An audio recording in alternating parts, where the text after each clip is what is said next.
आयसा सुख सोहळा स्वर्गी नाही। बघा तुमचे एका प्रमाणाला किती टाळे वाजवले सगळे, तुम्ही रोज आले तर किती टाळे वाजतील। हरिभक्तीपरायण परशुराम महाराज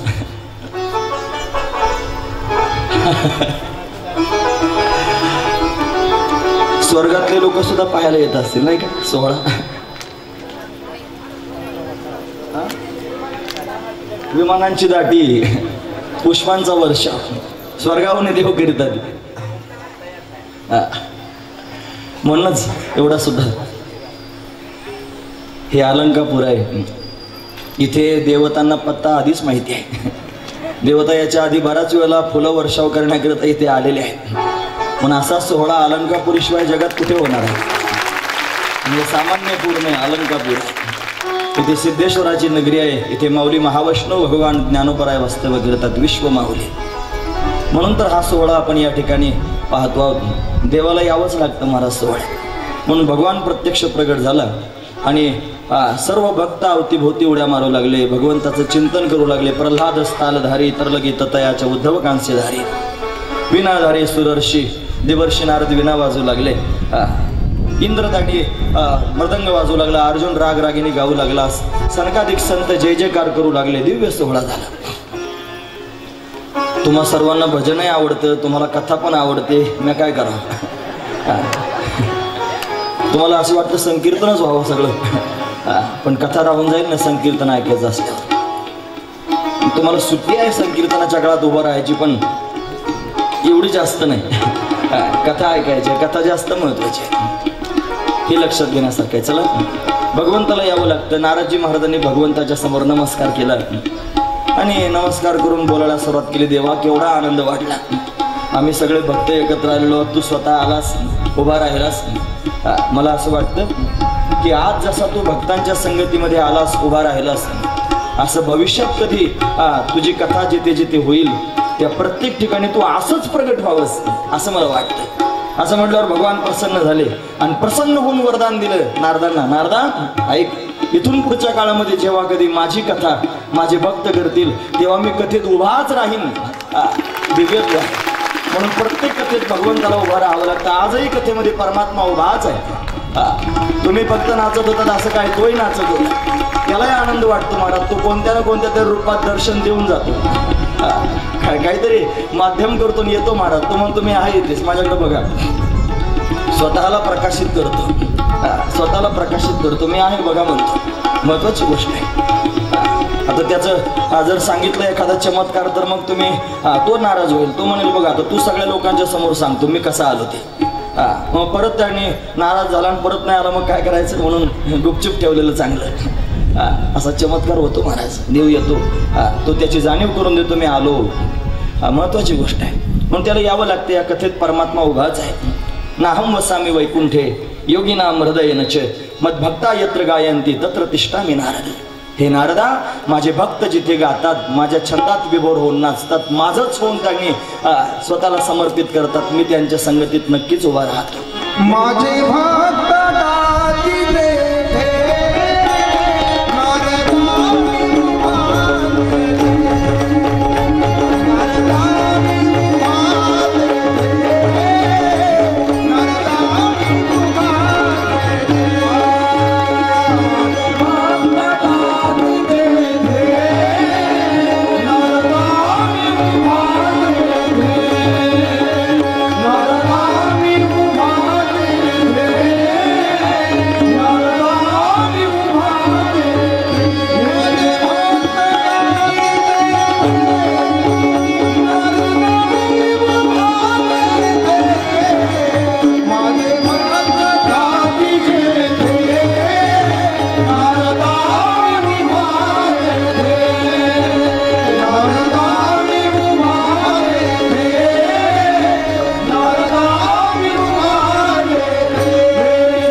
माझे भक्त गाती जेथे नारदा मी उभा तेथे. माझे भक्त जिथं माझं भजन करतील, मला तिथं उभाच राहावं लागतं, मी उभाच आहे. पण परमात्मा कथेत उभाच आहे. तो भक्तांना सांभाळतोय असा भाव प्रत्येकाच्या पोटात असलाच पाहिजे. पण आपण भगवंताच्या सानिध्यात कथा करतो आहोत आणि ही कथा काही आगळी वेगळीच कथा आहे महाराज. माझ्या जीवनातली फार आनंदाची कथा आहे. कारण इथे ज्ञानोबा आहे, तुकोबा आहे, प्रत्यक्ष समोर बसलेले आहेत. याच्याकरिताच रोज त्यांनी आपल्या समोर ते येतात. कालपासून आपण तो सोहळा त्यांनी सुरू केलेला आहे की माऊली तिथपासून येतात, तुकोबरा येतात, इथे स्थानापन्न झालेले आहेत. आपण त्यांच्यासमोर कथा सांगतो, त्यांच्यासमोर आपण ऐकतो. मोठी आनंदाची गोष्ट आहे. म्हणून देव प्रगट झाला, भगवंताला पाहून सर्वजण आनंदी झाले. आनंद विभोर त्यांनी होऊन भगवंतांना अनेक आशीष दिले. भगवान अंतर्धान झाला, सर्वांना आनंद झाला. भगवान त्या क्षेत्रात प्रगट झाला. मग त्या क्षेत्राला नवीन नाव पडलं हरिद्वार. हरिद्वार आधी नाव मायापुरी आहे. तिथे मायादेवीचं मंदिर आहे गावात. हरिद्वार गावामध्ये मायादेवीचं मंदिर आहे. तर तुम्ही हरिद्वारला कधी गेलात तर आवर्जून पहा. ते क्षेत्र पाहण्यासारखंच आहे. तिथेच त्यांनी आनंद नामक घाट आहे. त्याच घाटावर श्रीमद भागवत कथा, त्या कथेचा विधी सनकादिक संतांनी नारदांना सांगितला. म्हणून त्याला हरिद्वार म्हणतात. त्याला अजून एक नाव आहे हरद्वार. जे वैष्णव संन्यासी आहेत ते त्यांनी महाराज हरिद्वार म्हणतात आणि शैव संन्यासी आहेत ते हरद्वार म्हणतात. कारण या हरिद्वार पासूनच 2 ठिकाणी रस्ता जातो. एक तर बद्रीनाथाला जातो आणि दुसरा केदारनाथाला जातो. म्हणजे केदारनाथाला जाणारे आहेत ते हरद्वार म्हणतात, जे बद्रीनाथाला जाणारे ते हरिद्वार म्हणतात. आता जो त्याचा भाव आहे. पण हरिद्वार प्रत्यक्ष श्री हरी प्रगट झाला असं असणारं स्थान हरिद्वार. तिथे त्यांनी महाराज सनकादिकांचा आणि नारदांचा संवाद झाला. तिथेच त्यांनी भक्ती ज्ञान वैराग्यानं समाधान प्राप्त झालं. तिथे दिव्य असणारं स्थान आहे. भगवती गंगा प्रत्यक्ष तिथे वास्तव्य करते. ही कथा पूर्ण झाली. नारदांना आनंद झाला, भक्ती ज्ञान वैराग्यानं समाधान झालं आणि श्रीमद भागवत महात्म्याचा हा 6वा अध्याय इथे त्यांनी पूर्ण झाला. शेवटी श्री सूतजी महाराज वर्णन करून सांगतात, असारे संसारे विषय विषसंगा कुलधिया क्षणार्धम क्षेमार्थम पिबत शुकगाथा तुलसुधाम. म्हणून अंतिम संदेश दिला सूतजी महाराजांनी या महात्म्यामध्ये. ते म्हणतात की हा संपूर्ण संसार आसार आहे. या आसार असणाऱ्या संसारामध्ये जर काय योग्य असेल, काय करणीय असेल तर भगवंताचं चिंतन, भगवंताची कथाच महत्त्वाची आहे. म्हणून त्याची कथा श्रवण करा, त्याच्यावर प्रेम करा, त्याची भक्ती करा. त्याच्याकरिता साक्षीदार आहे परीक्षित साक्षी. परीक्षित हा साक्षीदार आहे. श्रवणे परीक्षिते तरला भूपती आणि 7 दिवसा मुक्ती झाली तया.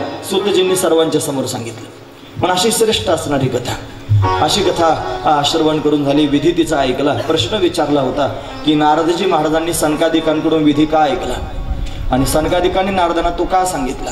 हा संपूर्ण वृत्तांत आपण या माध्यमातून श्रवण केला.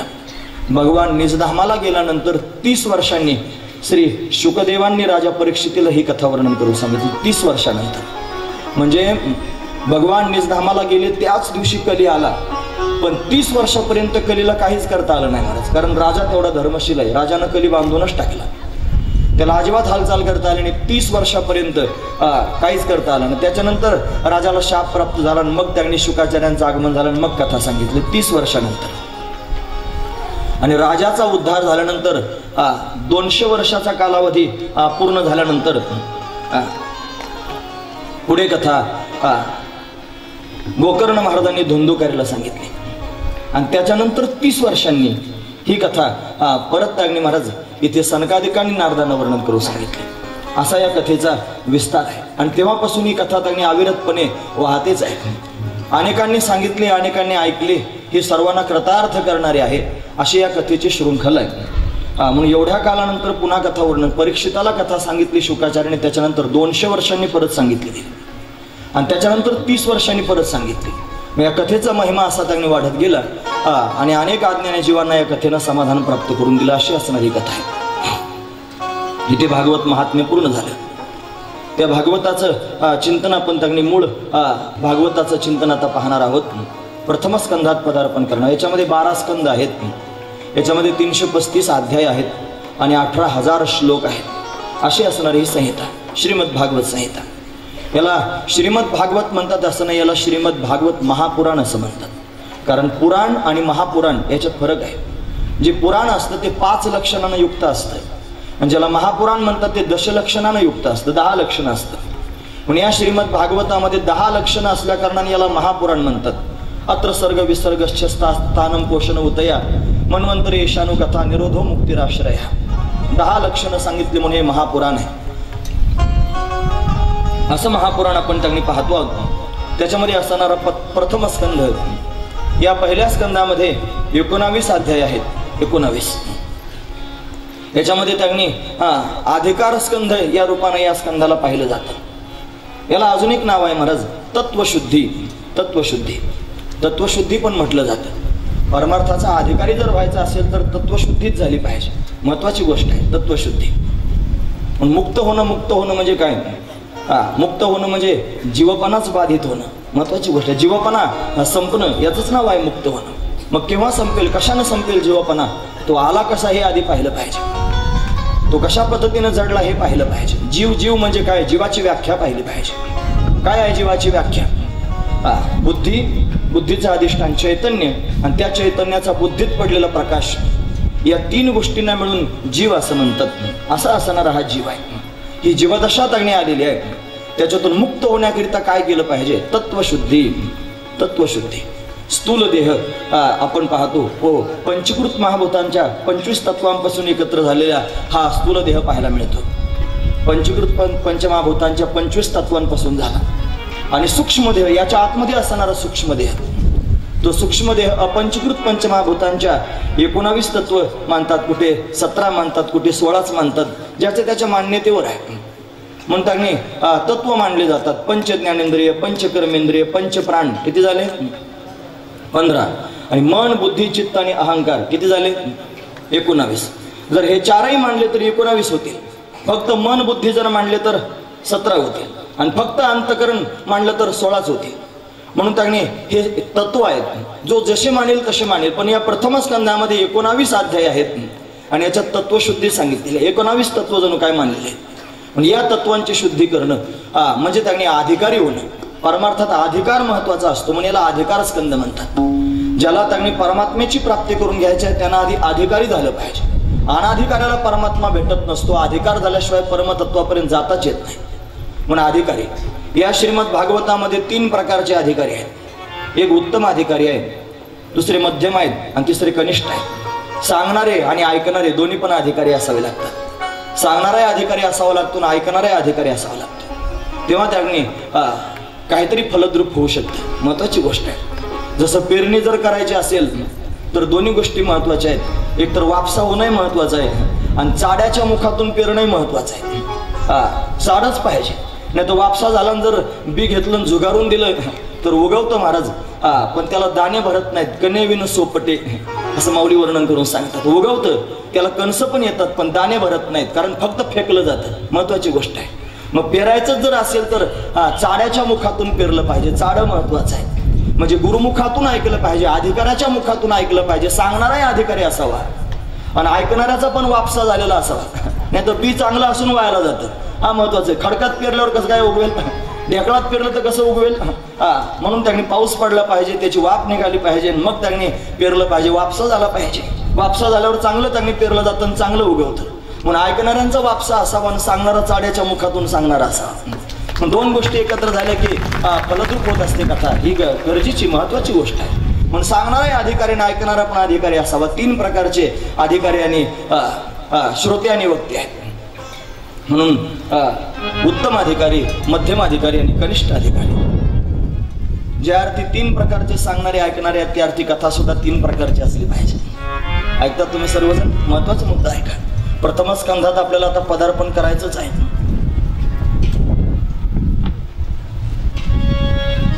तीन प्रकारची कथा. पहिली कथा उत्तम कथा, दुसरी कथा मध्यम कथा आणि तिसरी कथा कनिष्ठ कथा. कनिष्ठ कथा कोणती? यज्ञांग कथा. कथेचे तीन प्रकार आहेत. यज्ञांग कथा, लोककल्याण कथा आणि मोक्ष कथा. तीन प्रकारच्या कथा. यज्ञांग कथा ही कनिष्ठ कथा आहे, लोककल्याण कथा ही मध्यम कथा आहे आणि मोक्ष कथा ही उत्तम श्रेष्ठ कथा आहे. श्रेष्ठ. पण त्याच्यामध्ये सुद्धा तीन प्रकारचे अधिकारी.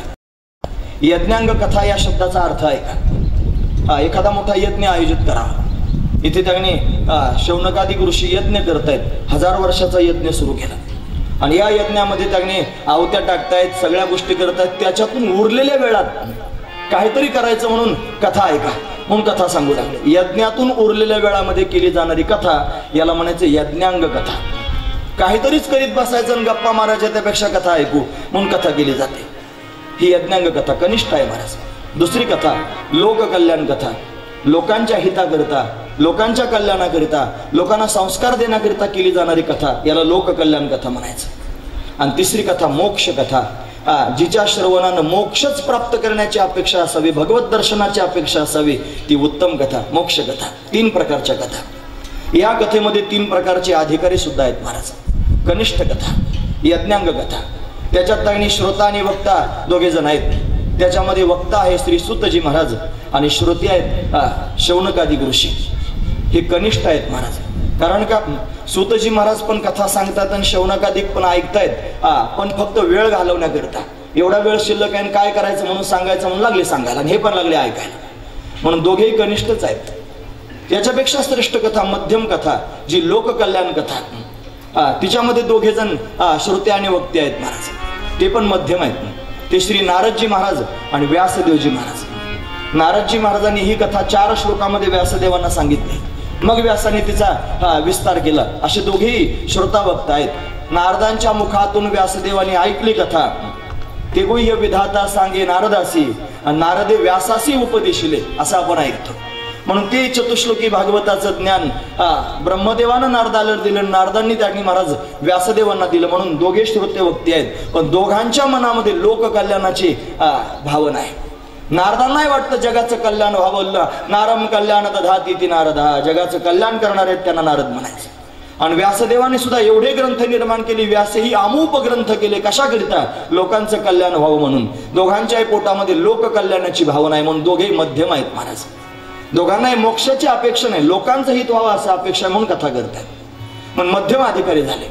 आता उत्तम अधिकारी, श्रेष्ठ अधिकारी जर कथेचे कोण असतील तर ते दोघे जण आहेत, श्रोता आणि वक्ता.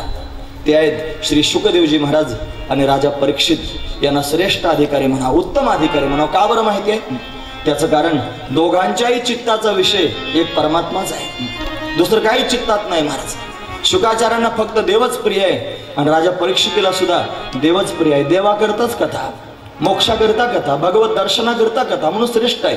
अशी कथा करतात म्हणून दोघेही श्रेष्ठ ठरले. आणि अजून एक महत्वाचा मुद्दा आहे तो, हे दोघे श्रेष्ठ का आहेत?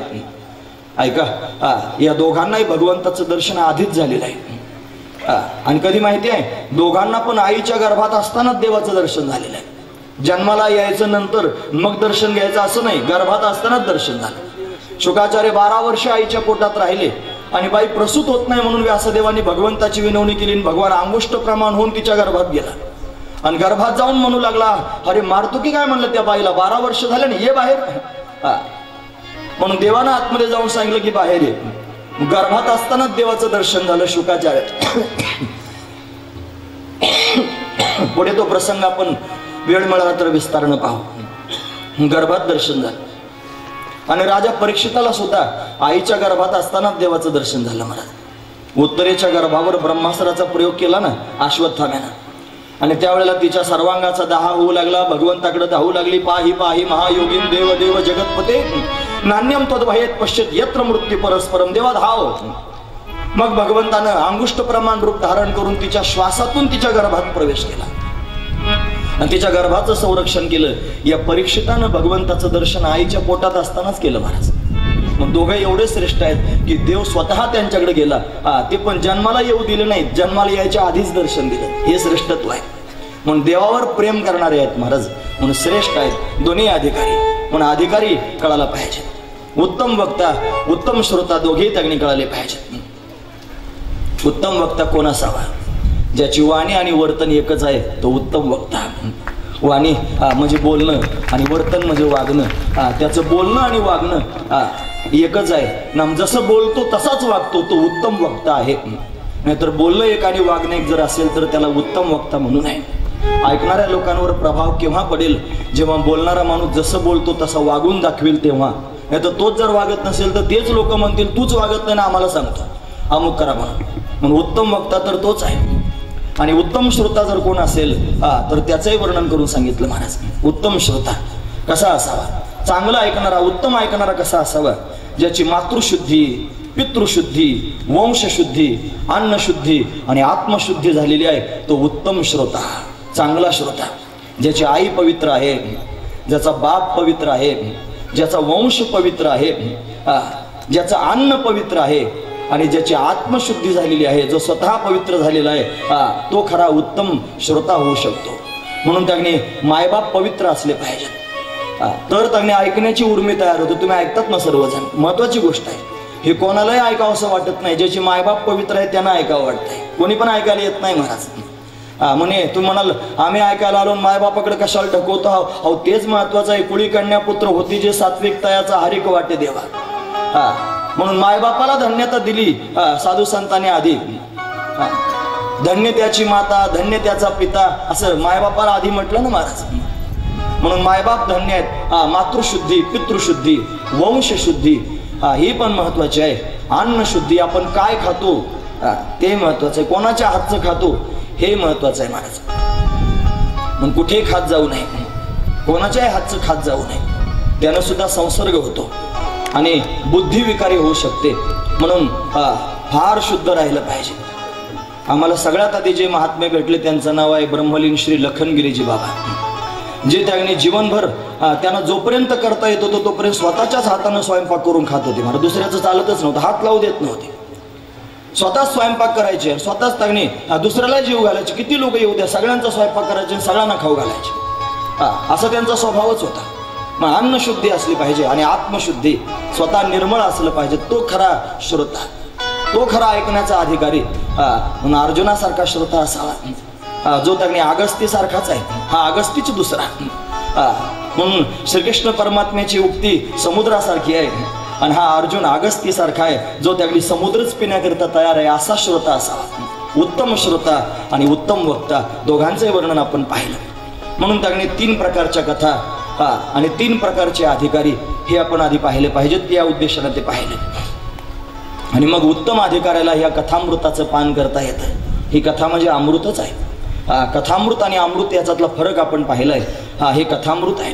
3 प्रकारचं अमृत आहे. एक आहे लौकिक अमृत, एक आहे अलौकिक अमृत आणि एक आहे पारलौकिक अमृत. लौकिक अमृत आपण जे पाणी पितो ना, घडी पित राहतो मी पाणी, हे पाणी म्हणजे अमृत आहे. हे जर नाही पिलं तर बोलताच यायचं नाही.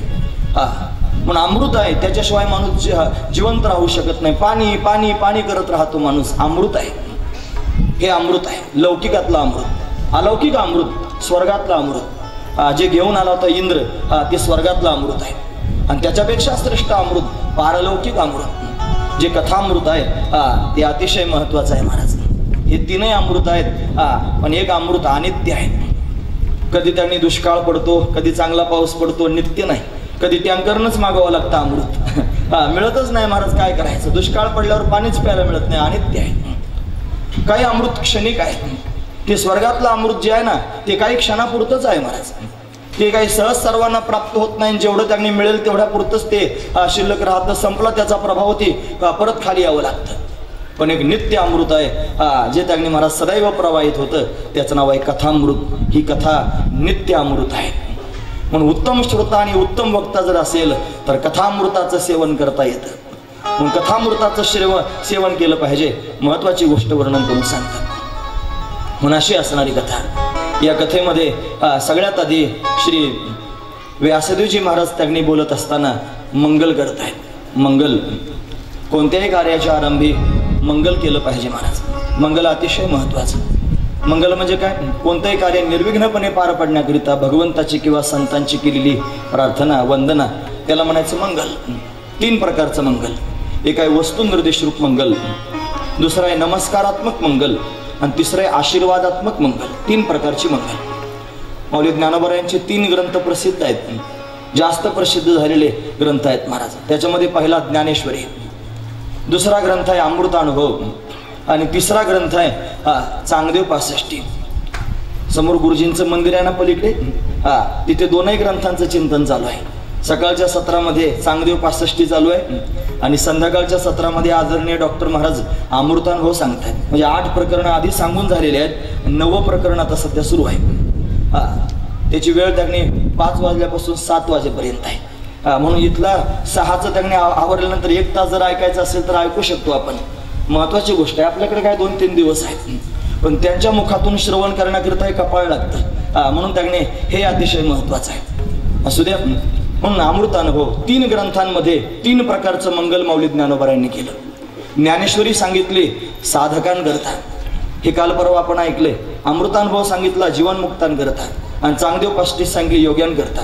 3 प्रकारचं मंगल या 3 ग्रंथांमध्ये केलं. ज्ञानेश्वरी सांगायला सुरुवात केली. पहिलं मंगल केलं वस्तुनिर्देश रूप मंगल. ओम नमो जय आद्या वेद प्रतिपाद्या जय जय स्वसंवेद्य आत्मरूपा, याला वस्तुनिर्देश रूप मंगल म्हणायचं. त्याच माऊली ज्ञानोबा अमृतानुभवामध्ये नमस्कारात्मक मंगल केलं. वस्तुनिर्देश रूप मंगल म्हणजे काय? परमात्मा स्वरूपाच्या सगुण किंवा निर्गुण रूपाचं केलेलं वर्णन. परमात्म्याचं सगुण किंवा निर्गुण रूपानं केलं जाणारं वर्णन. निर्गुण रूपाने वर्णन केलं जातं. माऊली म्हणतात सत्य ज्ञान अनंत गगनाचे प्रावर्ण नाही रूप वर्ण गुण जेथे, तो हारे श्री हरी पाहिला डोळे भरी, पाहता पाहणी दुरी सारुण्या. हे निर्गुण रूपाचं वर्णन. तुकोबाराय म्हणतात आनंद अद्वय नित्य निरामय, जे का निज ध्येय योगी यांचे ते हे समचरण साजिरे विटेवरी, पहा भीमातरी विठ्ठल रूप. हे निर्गुण रूपाचं वर्णन आहे. आनंद अद्वय नित्य निरामय. पण असंही वर्णन देवाचं केलं जातं. त्याच्या सगुण रूपाचंही वर्णन केलं जातं. सुंदर ते ध्यान उभे विटेवरी, करकटेवरी ठेवून या तुळशी हार गळा, पहा ना मागे रूप पाहता लोचने सुख झाले ओ साजनी. असा आहे परमात्मा. त्याच्या सौंदर्याचं वर्णन साधू संत करून सांगतात. हे राजस सुकुमार मदनाचा पुतळा, राजस सुकुमार मदनाचा पुतळा, राजस सुकुमार मदनाचा पुतळा, राजस सुकुमार मदनाचा पुतळा. कळा लोपलिया रवी शशिकळा, लोपलिया कस्तुरी मळवट, चंदनाची मोठी कस्तुरी मळवट, चंदनाची मोठी रवी शशिकळा, लोपलिया रवी शशिकळा,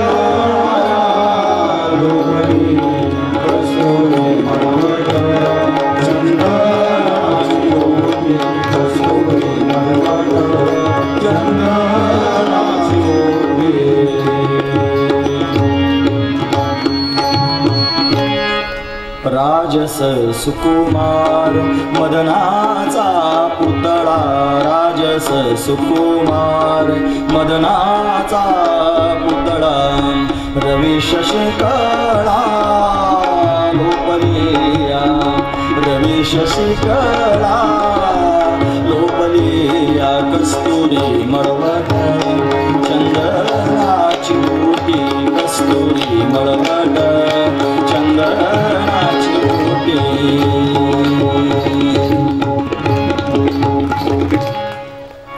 असं मलाही म्हणतच राहावं वाटतंय. गोड आहे महाराज. देवच असा आहे त्याच्यावर जीव ओळून टाका.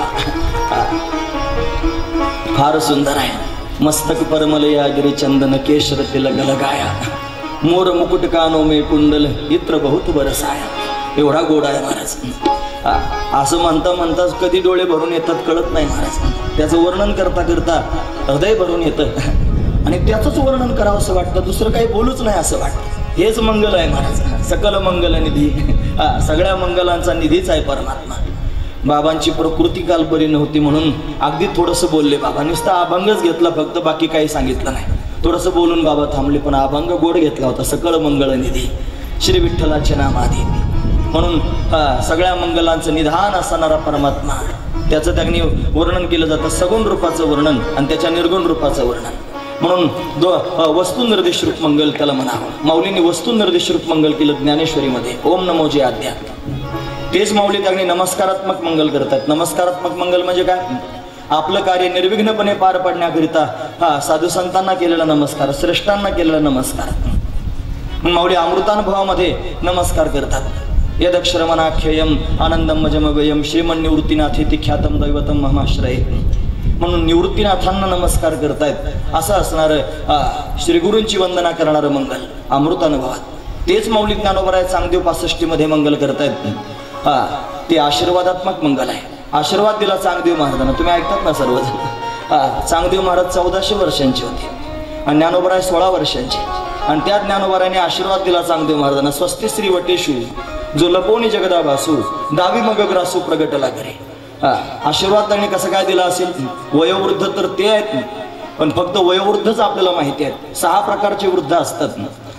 काही वयोवृद्ध असतात, काही वर्णवृद्ध असतात, काही आश्रमवृद्ध असतात, काही तपवृद्ध असतात, काही धनवृद्ध असतात आणि काही ज्ञानवृद्ध असतात. हे वृद्धांचे प्रकार आहेत. या सगळ्या वृद्धांमध्ये सर्वात श्रेष्ठ वृद्ध जर कोण असेल तर ज्ञानवृद्ध. जो ज्ञानवृद्ध आहे तो त्यांनी सर्वश्रेष्ठ आहे. म्हणून माऊली ज्ञानोबराय ज्ञानवृद्ध आहेत आणि चांगदेव महाराज वयोवृद्ध आहेत. म्हणून बाकीच्या वृद्धांपेक्षा ज्ञानवृद्ध श्रेष्ठ आहेत. ज्ञानोबराय आशीर्वाद देत आहेत. स्वस्ति श्री वटेशू. हे चांगदेवा तुझं कल्याण हो. जो लपवणी जगदा भासू दावी मग ग्रासू प्रगटला करीत परम तत्वच वर्णन करून सांगितलं. म्हणून आशीर्वादात्मक मंगल 3 प्रकारची मंगल. म्हणून त्यातलं पहिलं जे मंगल आहे वस्तू निर्देश रूप मंगल. श्रीमद भागवत कथा सांगायला सुरुवात केल्यानंतर सुद्धा श्री व्यासदेवांनी पहिलंच मंगल त्यांनी वस्तू निर्देश रूप मंगल केलं. या भागवतामध्ये 3 मंगल आहेत 3 वेळेला. आणि श्रेष्ठांचा संप्रदाय असाच आहे की कोणत्याही कार्यामध्ये 3दा मंगल करावं. सुरुवातीला मंगल करावं, मध्यस्थानी करावं आणि शेवटी मंगल करावं. म्हणून या श्रीमद भागवतामध्ये सुरुवातीचं मंगल केलेलं आहे श्री व्यासदेवांनी. याच्यामध्ये मध्यस्थानातलं मंगल केलेलं आहे श्री शुकदेवांनी. आणि या भागवताच्या शेवटी मंगल केलेलं ते सूतजी महाराजांनी. मग 3 वेळेला भागवतात मंगल पाहायला मिळतं. मंगल करणं अतिशय महत्वाचं आहे. श्री व्यासदेवजी महाराज वस्तू निर्देश रूप मंगल श्रीमद भागवताच्या सुरुवातीला करत आहेत. हरिम हे जन्माद्यस्य यतोऽन्वयादितरतच्चार्थेष्वविद्यस्वराट् तेने ब्रह्महृदाय आदि कवयो मुह्यन्ति यत्सूरयां तेजोवारि मृदां यथा विनिमयो यत्र त्रिसर्गो मृषा धाम्ना स्वेन सदा निरस्तकुहकं सत्यं परं धीमहि सत्यं परं धीमहि सत्यं परं धीमहि. जन्माद्यस्य यतोऽन्वयादितरतच्चार्थेष्वविद्यस्वराट् तेने ब्रह्महृदाय आदि कवयो मुह्यन्ति यत्सूरयां तेजोवारि मृदां यथा विनिमयो यत्र त्रिसर्गो मृषा धाम्ना स्वेन सदा निरस्तकुहकं सत्यं परं धीमहि. त्या सत्य स्वरूप परमात्म्याचं मी ध्यान करतो आहे असं त्यांनी वर्णन करून सांगितलं. मंगल करत असताना आधी सगळ्यात आधी गणपती बाप्पांचं मंगल केलं जातं. त्यांना नमस्कार आपण गजानना गजानना म्हणून बोलायला सुरुवात करतो. गणपतीचं नाव घेतलं नाही, कोण्या देवाचं नाव घेतलं नाही महाराज. शंकराचं नाव घेतलं नाही, विष्णूचं नाव घेतलं नाही, जगदंबेचं नाव घेतलं नाही, सूर्यनारायणाचं नाव घेतलं नाही. 5 पंचायतन देवता आहेत ना, मुख्य देवता. कोण्याच देवाचं नाव घेतलं नाही आणि मंगल तर केलं. का बरं कोण्या देवाचं नाव घेतलं नसेल? त्याचं कारण आहे का? गणपतीचं जर नाव घेतलं असतं तर गणपतीच्या भक्तांना वाटलं असतं आपल्याच देवाचा ग्रंथ आहे. कारण 5 संप्रदाय सुरू आहेत 5 देवतांचे. जे गणपतीची उपासना करणारे आहेत त्यांना गाणपत्य म्हणतात. जे त्यांनी विष्णूची उपासना करणारे आहेत त्यांना वैष्णव म्हणतात. जे शंकराची उपासना करणारे आहेत त्यांना शैव म्हणतात. जे भगवती जगदंबेची उपासना करणार आहेत त्यांना शाक्त म्हणतात आणि सूर्यनारायणाची उपासना करणार आहेत त्यांना सौर म्हणतात. सौर असे 5 संप्रदाय जगात सुरू आहेत. एरवी 33 कोटी देवदेवता मानल्या जातात. कोटी हा त्याने संख्यावाचक शब्द नसून प्रकारवाचक आहे. 33 प्रकारचे देव आहेत. पण या सगळ्या देवतांकडे पाहून त्यांनी मनुष्य भ्रमित होऊ शकतो, याची पूजा करू की त्याची करू. म्हणून व्यासदेवांनी शंकराचार्यांनी त्यांनी अशा पद्धतीनं जगाच्या समोर निर्णायक गोष्ट मांडली की देव पंचायतन. म्हणून देव पंचायतन महत्वाचं आहे. देव पंचायतनही कळावं, संत पंचायतनही कळावं. आपण महाराष्ट्रीयन आहोत, आपण वारकरी आहोत.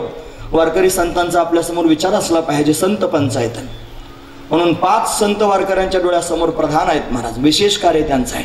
माऊली ज्ञानोबराय, बाल भागवत श्री नामदेव महाराज, शांती ब्रह्मश्री एकनाथ महाराज, जगद्गुरु श्री तुकोबाराय आणि गुरुभक्त श्री निळोबाराय. 5 संत आहेत. याला संत पंचायतन म्हणा. हे वारकऱ्यांना माहीतच असलं पाहिजे. म्हणून या संतांची वंदना केली पाहिजे आपण. या संतांचं चिंतन केलं पाहिजे, त्यांचं कार्य पाहिलं पाहिजे. पंचायतन आहे. निळोबारायांचा सोहळा आता सुरू झाला महाराज. फार आनंदाची गोष्ट आहे. याच्यात बरेच पारनेर तालुक्यातले लोक आहेत. निळोबारा काय फक्त पारनेर तालुक्याचे नाहीत, ते तर सगळ्यांचेच आहेत. पण पारनेर तालुक्यातल्या लोकांना विशेष वाटलं पाहिजे. मुक्ताईचा सोहळा सुरू आहे, ज्ञानोबरायांचा सोहळा सुरू आहे, निवृत्तीनाथांचा सोहळा त्र्यंबकेश्वरहून येतो.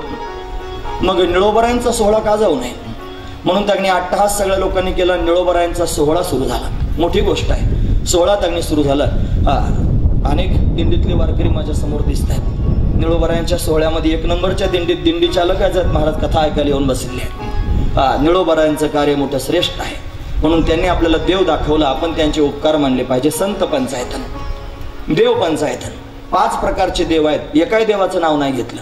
गणपतीचं नाव घेतलं असतं तर गणपतीच्या भक्तांना वाटलं असतं आपल्याच देवाचं आहे. विष्णूचं नाव घेतलं असतं तर वैष्णवांना वाटलं असतं आपल्याच देवाचं आहे. शंकराचं नाव घेतलं असतं तर त्यांना वाटलं असतं आपल्याच देवाचा ग्रंथ आहे. मग कोण्या देवाचं नाव घेतलं नाही. मग सगळ्या देवांचं जे मूळ आहे त्याचं वर्णन केलं. त्याचं नाव आहे सत्य. आणि वर्णन करताना सुरुवात केली जन्माद्यस्य, ज शब्दानं सुरुवात केली. ज हे जे अक्षर आहे ना याला दग्ध म्हणतात. हे त्याने सुरुवातीला उपयोगात आणलं जात नाही. या जन सुरुवात करू नये महाराज, कार्यसिद्धीला जात नाही म्हणतात. दग्ध असणारा अक्षर आहे. मग कसं काय जन सुरुवात केली असेल? का बरं जन सुरुवात केली? त्याचं कारण आहे का? हे ज असं आहे, जळणार आहे, जळणारी गोष्ट सांगणार आहे. व्यासदेवांनी श्रीमद भागवताची रचना केली, सुरुवातच जन केली, जन्माद्यस्य. म्हणून जन सुरुवात केली. का जन सुरुवात केली असेल? व्यासांचं हृदय जळत होतं महाराज. कशानं जळत होतं माहिती आहे? लोकांच्या हिताकरता जळत होतं. या लोकांचं काय होईल? साधू संतांचं अंतकरण लोकांकरता जळत राहत.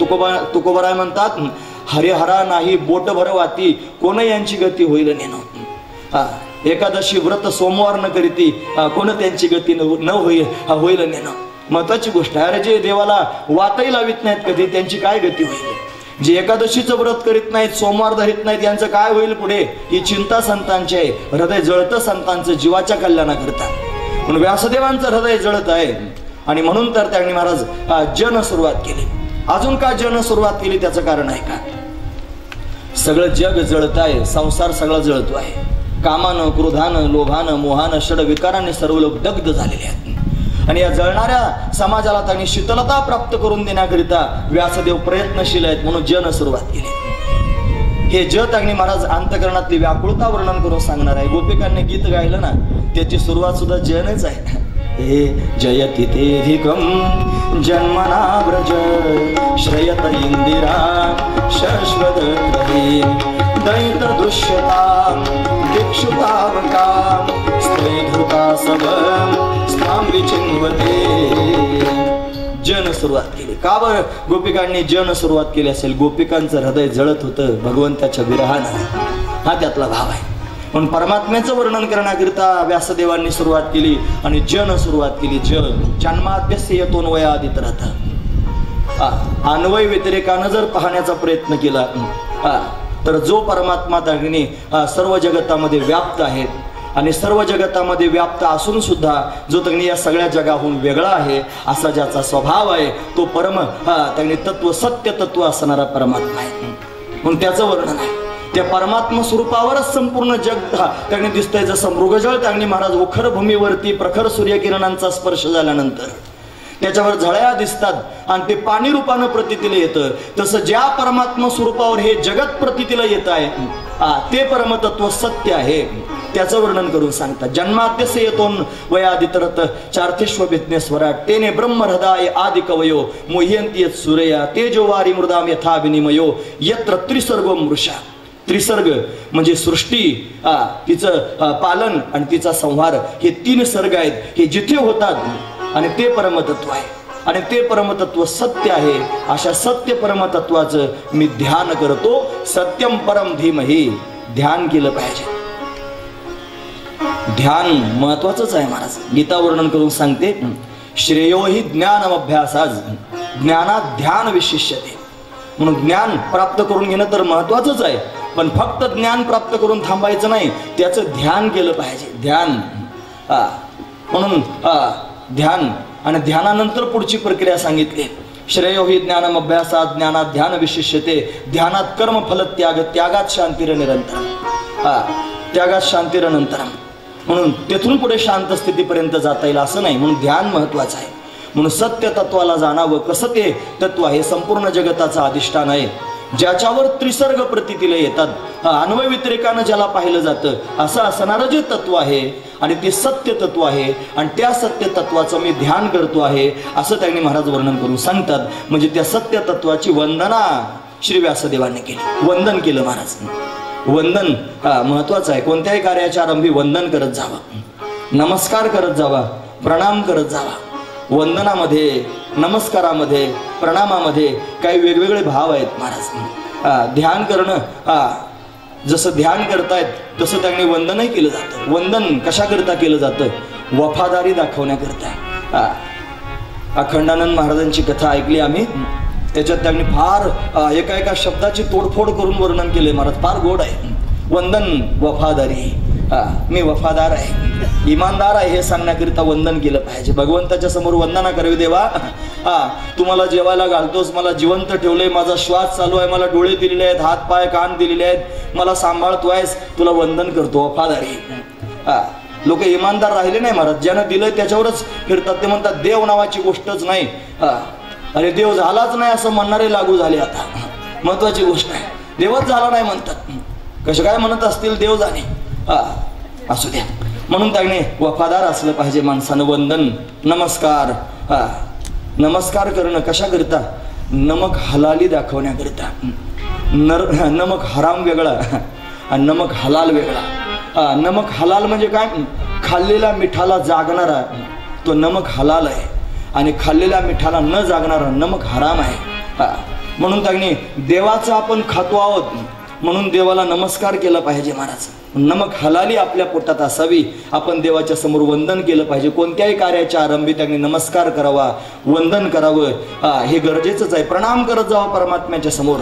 का प्रणाम केला जातो? प्रामाणिकता दाखवण्याकरिता. मी प्रामाणिक आहे देवा, तुझ्या ठिकाणी प्रामाणिक आहे, तुम्हाला सगळं दिलंस. साधू संत त्याच्या समोरची प्रामाणिकता वर्णन करून सांगतात. हे प्रभु आपकी कृपा से सब काम हो रहा है, करते हो तुम कन्हैया मेरा नाम हो रहा है, प्रभु आपकी कृपा से सब काम हो रहा है. मला जमत नाही तसलं ते, मला तालात येत नाही ते म्हणता, मला फक्त म्हणता येत आहे. पथवार के बिना ही मेरे नाव चल रही है, हैरान है जमाना मंजिल भी मिल रही है, प्रभु आपकी कृपा से सब काम हो रहा है. याला नमक हलाली म्हणायचं, याला प्रामाणिकता म्हणायचं, यालाच खऱ्या अर्थानं वफादारी म्हणायचं. देवा तूच आहेस, मी नाही. तूच करतोस सगळं, मी नाही. तूच करून त्यांनी आमच्या नावावर टाकून देतोस. लोक म्हणतात यांनी केलं, पण लोकांना काय माहिती हे काहीच करू शकत नाही. सगळं करणारा तूच आहेस. तू ठामपणे उभा राहून सगळं काही करून घेतोस. हे त्याने आपल्याला वाटणं, याचं नाव आहे नमक हलाली, याचं नाव आहे प्रामाणिकता, याचं नाव आहे वफादारी. हेच गरजेचं आहे महाराज. म्हणून ज्याच्यामुळं आपण त्यांनी जीवनाचा आनंद घेतो आहोत त्या परमात्म्याच्या ठिकाणी एकनिष्ठ राहणं आणि त्याला वंदन करून त्याचं ध्यान करणं हे अतिशय महत्वाचं आहे. म्हणून सर्वप्रथम त्याचं ध्यान करतायत श्री व्यासदेवजी महाराज. आणि त्याची वंदना करून त्याचं ध्यान करून त्यांनी पुढे वर्णन करून सांगतायत या भागवतामध्ये पदार्पण करायचंय. हे भागवत श्रवण करण्याचा अधिकारी कोण आहे? कोणी भागवत ऐकलं पाहिजे? कोणाला हे भागवत रुचतं पचतं? कोणाला हे भागवत फलद्रूप होतं? भागवत हे औषध आहे, पण कोणाला काम करेल हे कळालं पाहिजे. कोण याचा अधिकारी आहे हे कळालं पाहिजे. पण ते सांगण्याकरिता सांगतात धर्म प्रोज्जित कैतवत्र परमो निर्मत्सराणाम सताम. भागवत हा धर्म आहे. या भागवताच्या माध्यमातून धर्माचं ज्ञान प्राप्त करून घ्यावं, कारण धर्म भागवतात राहिला. धर्मो भागवतम स्थिता. भागवतात धर्म राहतोय आणि तो आपल्याला कळाला पाहिजे. दोन प्रकारचे धर्म असतात, एक सामान्य धर्म आहे आणि एक परम धर्म आहे. सामान्य धर्म जर काय असेल तर आपण ज्या कुळात गोत्रात परिवारात जन्माला आलो त्याच्याविषयी असणारे आपले कर्तव्य. आपल्याला जर मायबाप असतील तर त्यांची सेवा करणं हा आपला धर्म आहे. आपल्याला जर पत्नी असेल तर तिचा सांभाळ करणं हा आपला धर्म आहे. आपल्याला जर मुलं असतील तर त्यांचं सांगोपन करणं हा आपला धर्म आहे. हा धर्मच आहे, याला सामान्य धर्म म्हणावा. आणि याच्यापेक्षा श्रेष्ठ असणारा धर्म जर कोणता असेल तर परमधर्म.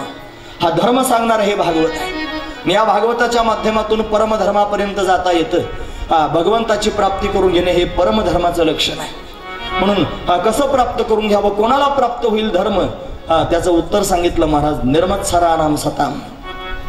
जे निर्मत्सर आहेत ते धर्ममय होतील या भागवताच्या माध्यमातून. निर्मत्सर व्हावं, मत्सर रहित जीवन जगावं. दुसऱ्याकडे पाहून जगू नये महाराज. जर जगायचं असेल तर संतांकडे पाहून जगावं. तुम्ही ऐकतात ना सर्वजण.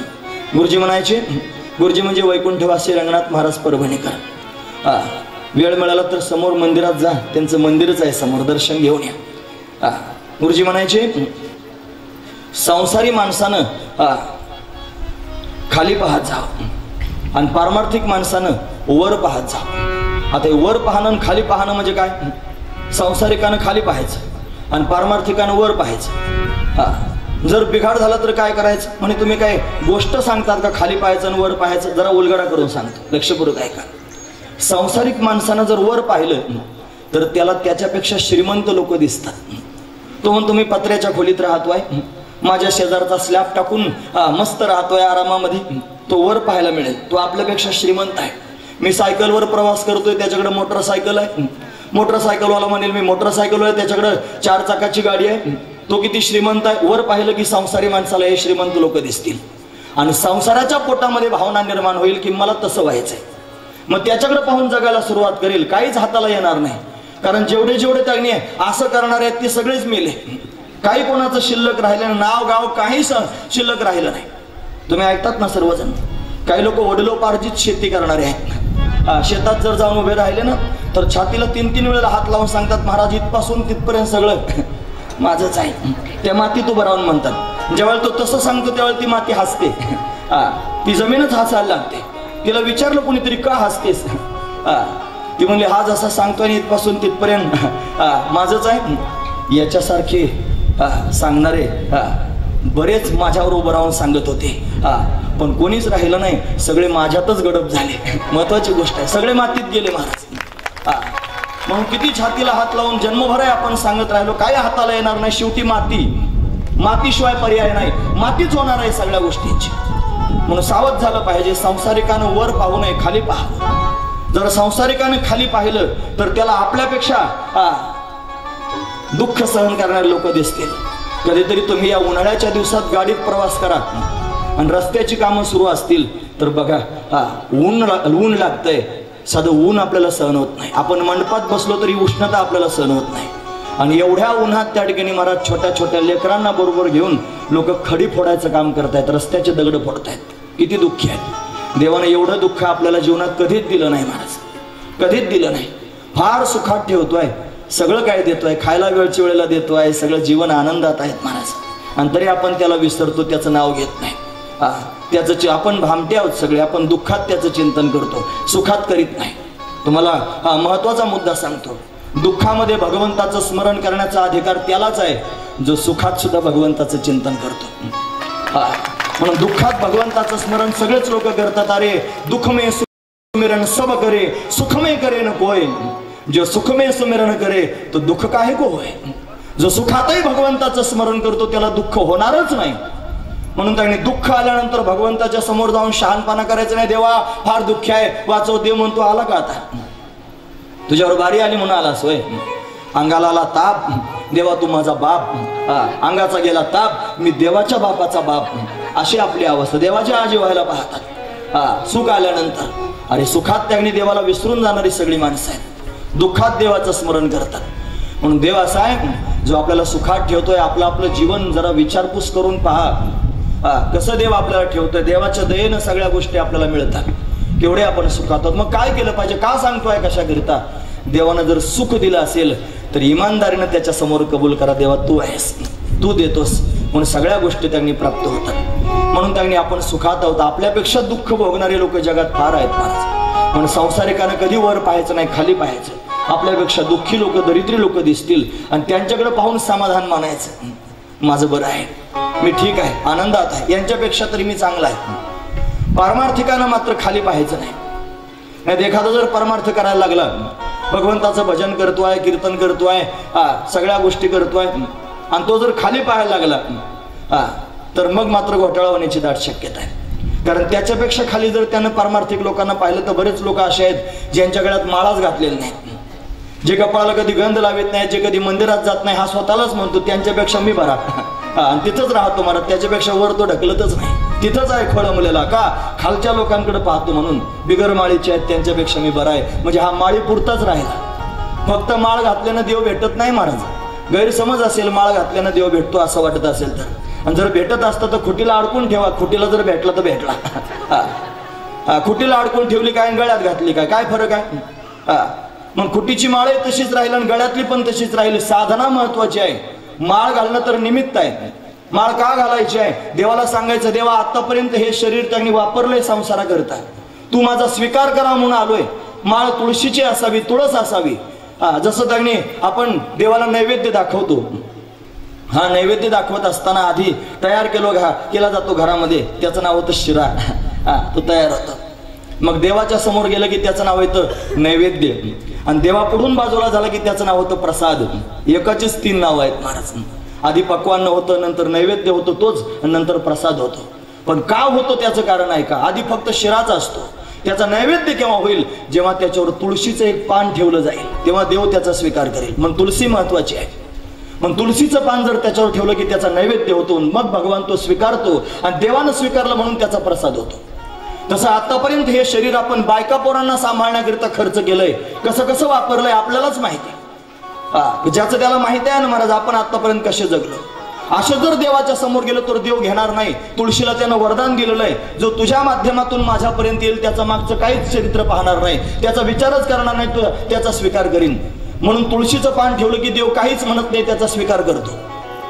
तशी तुळस महत्वाची आहे. हे शरीर आतापर्यंत काय कामाकरता वापरलं, देवाकरता जर आपण नेऊन ठेवलं तर देव असा घेणार नाही. तुळस ठेवून जर दिलं तर काही विचार करणार नाही, कोणतेच पानं उघडणार नाही. तो मागे काय काय केलंय काहीच पाहणार नाही. गुणदोष नाही पाहत कीर्तनी, प्रेमे चक्र पाणी वश होय, स्वीकार करेल. म्हणून त्यांनी फक्त तुळस घालायची नाही, तुळस तर माध्यम आहे देवापर्यंत जाण्याचं. मग तिथून पुढे साधना करायची, त्याचं नामचिंतन करायचं, त्याचं ध्यान करायचं, त्याच्याविषयीचं श्रवण करायचं, मनन करायचं, निधिध्यासन करायचं, मग त्याच्यापर्यंत जायचं. मग खाली जर पाहाल पारमार्थिक होऊन तर घोटाळा होण्याची दाट शक्यता आहे. माळीपुरतेच मर्यादित राहा. मग खाली पाहू नये पारमार्थिकाने, वर पाहावं. काय दिसेल वर, अरे वर पाहिल्यानंतर तुकोबराय दिसतील, वर पाहिल्यानंतर ज्ञानोबराय दिसतील, वर पाहिल्यानंतर शंकराचार्य दिसतील, वर पाहिल्यानंतर व्यासदेवजी दिसतील, वर पाहिलं की नारदजी महाराज दिसतील, वर पाहिलं की त्या गोपिका दिसतील. आणि मग त्यांच्याकडे पाहून आपल्या मनाला लाज वाटेल की ते केवढा परमार्थ करतायत, मी त्यांच्या समोर काहीच नाही, दर्या में खसखस. अशी माझी अवस्था. कबीर महाराजांचं फार नाव झालं, लोक म्हणाले वाह काय कबीर महाराज आहेत. असं कौतुक करणाऱ्या लोकांना कबीर महाराज म्हणले माझं काय कौतुक करता, कबीर कबीर क्या कहते हो, चलो जमुना के तीर, एक एक गोपी के प्रेम में बह गए कोटी कबीर. एवढं त्यांनी सामर्थ्य गोपिकांच्या प्रेमात आहे. कोट कबीर वाहून जातील एका गोपीच्या प्रेमात. पण एवढ्या श्रेष्ठ आहेत गोपिका, मग त्यांच्याकडे पाहून जीवन जगावं हा महत्वाचा विचार आहे. म्हणून श्रेष्ठांकडे पाहत जावं. मग गुरुजी सांगायचे वर पाहावं, पारमार्थिकानं वर पाहत जावं. म्हणजे त्यांनी जीवन जगता येईल. संसारिक माणसं त्यांनी महाराज वर पाहतात आणि ईर्ष्या करतात, मत्सर करतात, आणि मत्सर करून गुंतून पडतात महाराज. पण मत्सर करू नये. निर्मत्सराणाम सताम हे सांगण्याकरिता एवढं सांगतोय. निर्मत्सर व्हावं. निर्मत्सर झाल्याशिवाय परमात्म्यापर्यंत जाता येत नाही, गरजेची गोष्ट आहे. म्हणून धर्म प्रोज्जित कैतवत्र परमो निर्मत्सराणाम सताम. जो निर्मत्सर झालेला आहे तो परमार्थाचा अधिकारी होऊ शकतो, तो श्रवणाचा अधिकारी होऊ शकतो. म्हणून या कथेचं श्रवण जर करायचं असेल तर भगवंताच्या प्राप्तीकरिता करावं, धर्ममय आपलं जीवन करण्याकरिता करावं, भगवंताच्या प्राप्तीकरिता करावं, निर्मत्सर होऊन त्याने कथेचं श्रवण करावं. हेच महत्वाचं आहे. का बरं या कथेचं श्रवण करावं ते सांगा. मग कथेचं विशेषत्व सांगता की काय आहे ही कथा. महाराज म्हणतात निगमकल्पतरोर्गलितम फलम शुकमुखादमृतद्रव संयुतम पिबत भागवतम रसमालयम मुहुर्हो रसिका भवि भावुका. निगमकल्पतरोर्गलितम फलम. निगम म्हणजे वेद, वेदरूपी कल्पवृक्ष आहे आणि या कल्पवृक्षाचं हे गळालेलं फळ आहे. गळालेलं म्हटले बरं, फळ कधी गळून पडतं? दगड मारल्यानंतर नाही ना, पक्व झाल्यानंतर पिकल्यावर पडतं महाराज ते. हे भागवत म्हणजे फळ आहे, वेदरूपी वृक्षाला आलेलं फळ आणि सामान्य नाही, गळालेलं फळ आहे. केव्हा गळतं? पक्व झाल्यानंतर. हे पक्व झालेलं फळ आहे. निगमकल्पतरोर्गलितम फलम. आणि अजून विशेषत्व त्याचं सांगितलं, शुकमुखाद अमृतद्रव संयुतम. शुकाचार्यांचं मुख त्याला लागलेलं आहे आणि त्यांच्या मुखामध्ये असणारा जो अमृत द्रव आहे तो त्याच्यात श्रवलेला आहे, त्याच्या सहित असणारे हे फळ आहे. आंब्याच्या झाडाला कैऱ्या येतात ना महाराज, आणि त्याच्यात एखादा आंबा जर पाड या स्थितीमध्ये आला तर पाखराला कळतं आणि पाखरू धावत येतं आणि त्याच फळावर जाऊन बसतं आणि बसलं की त्या फळाचा आस्वाद घ्यायला लागतं. मग आंबे उतरवणारे जे लोक असतात ना, आता लोकांना हे समजायचंच नाही, कालांतरानं उतरवतात आणि हे करतात आणि आमकं करतात. काय आता कठीण परिस्थिती आहे, असू द्या. आता उतरायची काय गरज आहे, झाडच एवढे एवढे झाले, हाताने तोडून घ्यायचे. ते असे लांब लांब बांबू लावून त्याला काहीतरी जाळं असतं, मग ते असं काय काय त्याचं नाव असतं, खुडी खुडी, असं खुडीनं त्याने आंबे उतरवायचे आणि उतरवलं की त्याचा ढीग घालायचा आणि ढीग घातल्यानंतर तो उतरवणारच ते आंबेचा तपासायला सुरुवात करतो आणि तपासता तपासता एखादा सापडतो की ज्याला छिद्र पडलेलं असतं. मग तो ओळखतो की पाखरानं कुडतडलेला आहे, नक्की गोड असणार आहे. म्हणून सगळे बाकीचे दुसरीकडे ठेवतो आणि तेवढाच बाजूला काढून ठेवतो. का? त्याला शाश्वतीनं माहिती हा गोड आहे म्हणून. जसं हे फळ गोड आहे हे शाश्वतीनं सांगता येईल. का बरं? शुकमुखाद अमृतद्रव संयुतम. याला सुद्धा पाखरानं चोच लावलेली आहे. कोणतं पाखरू आहे? त्याचं नाव आहे शुकदेव, श्री शुकाचार्य महाराज. शुकाचार्यांच्या मुखातून ही कथा बाहेर पडलेली आहे. शुकाचार्यांनी ही कथा वर्णन करून सांगितलेली आहे. म्हणून त्यांच्या मुखातून त्यांनी बाहेर आलेली ही कथा अमृतासारखी कथा आहे. अमृतद्रव संयुतम, त्यांच्या मुखातून श्रवणारा अमृत याच्यात समाविष्ट झालेला आहे, अशी असणारी कथा. म्हणून ही कथा पीत राहावी. हे फळ आहे, पीत राहा, पीत राहा. पिबत भागवतम रसमालयम. पीत राहा. फळ काय खायचं असतं का प्यायचं असतं? आपण फळं आणले आणि आपण काय म्हणतो, घ्या सगळे फळं आणलेले आहेत, प्या. फळं काय प्यायचे असतात का? फळं खायचे असतात. मग हे पी का बरं म्हणतात? त्याचं कारण हे फळच असं आहे. कारण काही फळांमध्ये प्रकार असतात महाराज. काही वरून खायचे असतात, काही आतून खायचे असतात, अशी फळं असतात ना महाराज. काहींचं वरचं टाकून द्यायचं असतं टरफल, आतला भाग घ्यायचा असतो. काहींचं त्यांनी आतलं टाकून द्यायचं, वरचाच भाग खायचा असतो. असं त्यांनी आहे. काहींचं वरचं आणि आतलं टाकून द्यायचं, मधलाच भाग खायचा असतो. काही असे असतात सगळंच खायचं असते. असे काही फळं असतात. हे फळ असंच आहे महाराज. हे फळ त्यांनी सामान्य नाही, हे रसभरीत असणारं फळ आहे. याच्यात रस आहे, रसच रस भरलेला आहे. रसा वाचून दुसरं काही नाहीच. याच्या आतही रस आहे, मध्ये रस आहे, वरती पण रसच आहे. हे रसानं युक्त असणारं फळ आहे. आणि मग रस जर असेल तर खायचं काही काम नाही, पिण्याचं काम आहे. म्हणून पिला पाहिजे. कशानं प्यायचा आहे हा रस? म्हणजे कानांनी प्यायचा आहे. बाकीच्या फळांमधला रस त्यांनी मुखानं पितात आणि या श्रीमद भागवत रूपी फलाचा रस प्यायचा आहे तो कानांनी प्यायचा आहे. कानांच्या माध्यमातून त्यांनी प्यायचा हा रस. पिबत भागवतम रसमालयम. रसम आलयम. कुठपर्यंत प्यायचा हा रस? आलयम, लय होईपर्यंत प्यायचा. कशाचा लय व्हायचा? जीवाचा परमात्मा स्वरूपामध्ये जोपर्यंत लय होत नाही तोपर्यंत पीत राहा, पीत राहा आणि पीत राहा. रसमालयम, लय होईपर्यंत, जीवाचा परमात्मा स्वरूपात लय होईपर्यंत याचं पान करीत राहावं. कोणी करावं? पिबत भागवतम रसमालयम मुहुर्हो रसिका भुवि भावुका. हे रसिकांनी प्यायचं काम आहे. सगळ्यांना आवडत नाही महाराज हा रस. हा सर्वांना प्रिय वाटत नाही. जे रसिक आहेत त्यांना भागवतात प्रेम वाटतं. रसिक असला पाहिजे. रसिकांनाच ते प्रिय वाटतं महाराज. ज्यांच्या पोटामध्ये भगवंताचं प्रेम भरलेलं आहे त्यांना भागवत प्रिय वाटतं. जे फक्त कोरडे आहेत, जे फक्त आळणी आहेत, त्यांना हे प्रिय वाटत नाही. महत्वाची गोष्ट आहे, ते चवदार असले पाहिजेत, रसभरीत त्यांचं जीवन झालं पाहिजे. ज्यांच्या पोटात भगवंताच्या दर्शनाची आस आहे त्यांना भागवत फार गोड वाटतं महाराज. म्हणून रसिका भुवी भावुका, ज्यांनी काही स्वप्न रंगवलेली आहेत त्यांना हे भागवत प्रिय वाटतं महाराज. स्वप्न रंगवतात ना साधू संत. देवा कधी भेटशील, तू आल्यानंतर मी काय काय करीन, तुझ्याकरता असं आसन घालून ठेवीन, मग तुला त्याच्यावर बसवीन, मग तुला असा गंध लावीन, मग तुला असं ताट ओवाळीन, मग तुला हे खायला देईन.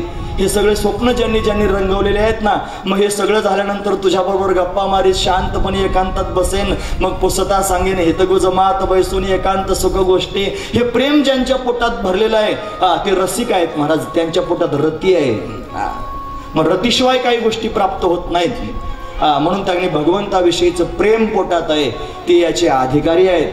म्हणून कुणी प्यायचंय? रसिका भुवी भावुका, रसिकांनी या श्रीमद भागवत कथेचं पान करायचं आहे. म्हणून त्यांनी रसिकांना ही कथा भावते, प्रिय वाटते. म्हणून या कथेचं वर्णन करून सांगितलं आणि आता मूळ कथेमध्ये आरंभ करतायत. कथारंभ तेवढा करू आणि थांबू. निदान दुसऱ्या दिवशी तरी कथेला आरंभ झाला पाहिजे. जर नाही झाला तर मग काय, दुसरा दिवस आहे, चौथं सत्र आहे, बरोबर आहे ना. हे फक्त नावच आहे भारत, चौथं सत्र अमुकन सत्र. 3 तास काय अख्खे भेटत नाहीत मला बोलायला, अख्खे 3 तास भेटत नाहीत. एकदा आपण येतानाच आम्हीच अर्धा तास लेट येतो आणि आता टायमावर थांबायचं. 6 आता वाजून गेले, अजून काही मिनिटं वर झाले असतील, 1-2.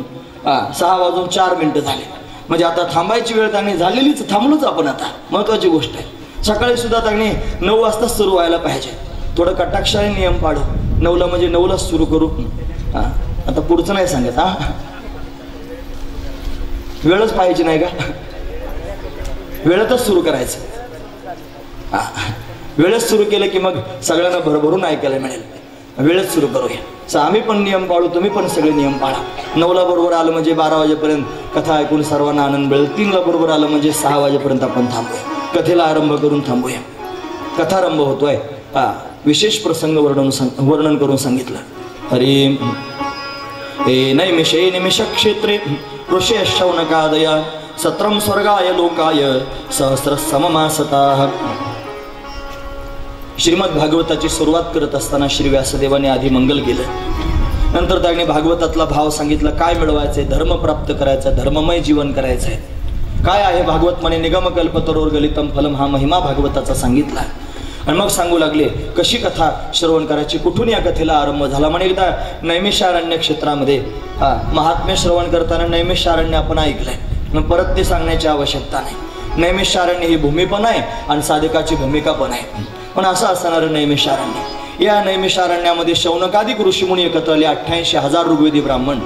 आणि याने 1000 वर्षाचं एक सत्र सुरू केलं, एक यज्ञ सुरू केला. आणि या यज्ञातून त्यांनी थोडासा वेळ शिल्लक राहिला आणि त्या उरलेल्या वेळात त्यांनी सर्वजण कथा करू लागले, भगवंताचं चिंतन. श्री सूतजी महाराज कथा सांगण्याकरिता उपस्थित आहेत आणि शौनकादिक ऋषी सूतजींना प्रश्न विचारत आहेत. म्हणून सूतजी उंच आसनावर बसलेले आहेत. शौनक ऋषी प्रधान श्रोता म्हणून समोर बसलेले आहेत आणि शौनकांनी सूतजींना प्रश्न विचारले 6. फक्त प्रश्न सांगतो आणि थांबतो, उत्तर उद्या पाहूया. म्हणजे सगळ्या लोकांच्या मनात निदान भावना राहील काय असेल याचं उत्तर. पण 6 प्रश्न विचारले. पहिला प्रश्न विचारला किम श्रेयः. माणसाच्या जन्माची सफलता कशात आहे? माणसाच्या जीवनाचं श्रेय काय आहे? मनुष्य जन्माचं श्रेय इत्यकर्तव्य आता कशात आहे सांगा. किम श्रेयः. कशाकरिता आपण जन्माला आलो, का हे शरीर आपल्याला मिळालं, याच्यात येऊन काय करणं गरजेचं आहे, आपण काय करतो हे कळालं पाहिजे. मग किम श्रेयः पहिला प्रश्न. दुसरा प्रश्न विचारला के शास्त्र सारः. सगळ्या शास्त्रांचं सार काय आहे? तिसरा प्रश्न विचारला कस्वावतार प्रयोजनम. भगवंताच्या अवताराचं प्रयोजन काय? चौथा प्रश्न विचारला किम कर्मः. भगवान काय काम करतो, भगवंताचं कार्य सांगा. पाचवा प्रश्न विचारला के अवतारस्य. भगवंतानं अवतार किती धारण केले. आणि 6वा प्रश्न विचारला धर्म कम शरणम गतः. धर्म कोणाला शरण गेला? भगवान श्रीकृष्ण परमात्माने जो धामाला निघून गेल्यानंतर धर्म कोणाला शरण गेला हे सांगा. हे 6 प्रश्न आहेत. परत ऐका. माणसाच्या जीवनाचं श्रेय कशात आहे? सगळ्या शास्त्रांचं सार काय आहे, भगवान अवतार का धारण करतो, भगवान काय कर्म करतो, देवानं किती अवतार धारण केले आणि धर्म कोणाला शरण गेला, हे 6 प्रश्न शौनक ऋषींनी सूतजी महाराजांना विचारले. आणि या 6 प्रश्नांच्या भोवती संपूर्ण श्रीमद भागवत कथा फिरते. हे 6 प्रश्न आणि त्याचं उत्तर म्हणजे श्रीमद भागवत कथा. आणि या 6 प्रश्नांची उत्तर आपण पाहणार आहोत, पण ते उद्याच्या सत्रात पाहू, सकाळच्या. आता कथा इथेच विराम पावते आहे. आता जर पुढचे कार्यक्रम नसते तर आणखी लांबले असते, पण आता मला पक्की मर्यादा आलेली आहे, त्याच्यामुळे मी थांबलं पाहिजे. याच्यानंतर हरिपाठ आहे, मग कीर्तन आपल्या सर्वांना श्रवण करायचं आहे. पण ही कथा इथेच विराम पावते आहे. यानंतर संयोजक मंडळी सूचना सांगतील, मग आरती होईल आणि मग आपण आपलं स्थान सोडायचं आहे. दुरून दुरून भाविक या ठिकाणी उपस्थित आहेत. आज रविवार आहे ना, आज मुंबईकरांचा रविवार फार चांगला झाला, आनंदमय झाला. आता काही ना कथा श्रवण करून जायचंय मागे, त्यांना आता फार हुरहुर लागली असेल कथा सोडून जायचंय म्हणून. पण आता नाही लाजायचे, ते जाणारच आहे. पण आनंद मात्र रविवारचा मिळाला. असा रविवार जीवनामध्ये परत परत यावा असं त्यांना वाटत असेल, कारण याच्यातच श्रेय आहे मला, दुसरं कशातच नाही. याच्यातच आनंद आहे. तुम्ही ऐकतात ना सर्वजण, याच्यातच आनंद आहे, नाही याच्यातच आनंद आहे, दुसऱ्या कशातच नाही, याच्यातच आनंद आहे. हे त्याने महत्वाचं आहे. बोला. हॅलो.